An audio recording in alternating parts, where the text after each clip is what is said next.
Hello, welcome to a new vlog.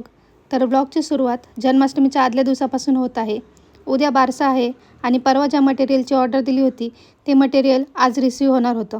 संध्याकाळचा वेळ झाला होता म्हणून मी माझ्या आहोंना आणि बहिणीला पाठवलं होतं. त्यांनी ते मटेरियल कलेक्ट केलं आणि रात्री परत आले. नंतर व्लॉग हा दुसऱ्या दिवशी सुरू केला, कारण सकाळी सासूबाई आणि भाऊ हे मार्केट यार्डला गेले होते फुले आणण्यासाठी, कारण आपल्याला पाळणा सजवायचा होता.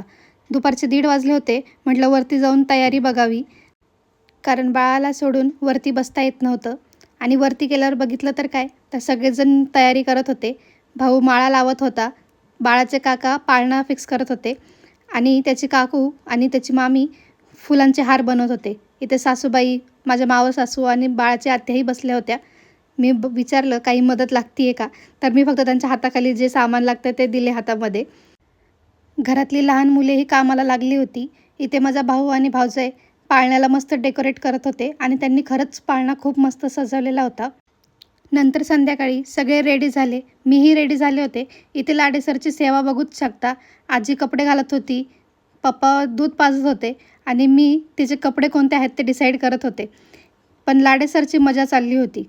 बाहेर बघितलं तर मावशी, आजोबा, आजी सगळेच रेडी होऊन वेट करत होते. इथे सिम्बा झोपलेला होता. माझ्या मोठ्या मुलीने म्हणजेच आरूने जशी जमेल तशी रांगोळीही काढली होती. तर चला मी तुम्हाला दाखवते डेकोरेशन कसं झालेलं आहे. तर हे बघा, अतिशय सुंदर डेकोरेशन केलं होतं आणि पाळणा तर खूपच सुंदर दिसत होता. मला तर खूप आवडला होता. जास्त काही मोठा कार्यक्रम नव्हता, फक्त घरचीच मंडळी होती. दोन्ही आत्यांनी बाळाला राम घे लक्ष्मण दे असं करत पाळण्याच्या खालून वरून फिरवलं होतं. नंतर बारशाला जे पाळणे म्हटले जातात ते मोबाईलवरच लावले होते आणि आता वेळ झाली होती ती म्हणजे नेम रिव्हील करण्याची. आता मी त्याला माझ्याकडे द्या म्हटलं, कारण मी त्याला घेतलं की त्यांना ते काढायला सोपं जाईल. आता बारसं म्हणजे प्रत्येक बाळाच्या आयुष्यामधला पहिला कार्यक्रम असतो, जो त्याला लक्षात राहत नाही, पण तो आईवडिलांना लक्षात राहतो आणि त्यांच्यासाठी खूप स्पेशलही असतो. अशा प्रकारे माझ्या बाळाचं बारसं झालं आणि माझ्या बाळाचं नाव आहे शर्विल. तर हा व्लॉग इथेच एंड करते आणि पुन्हा भेटूया एका नवीन व्लॉगमध्ये. बाय.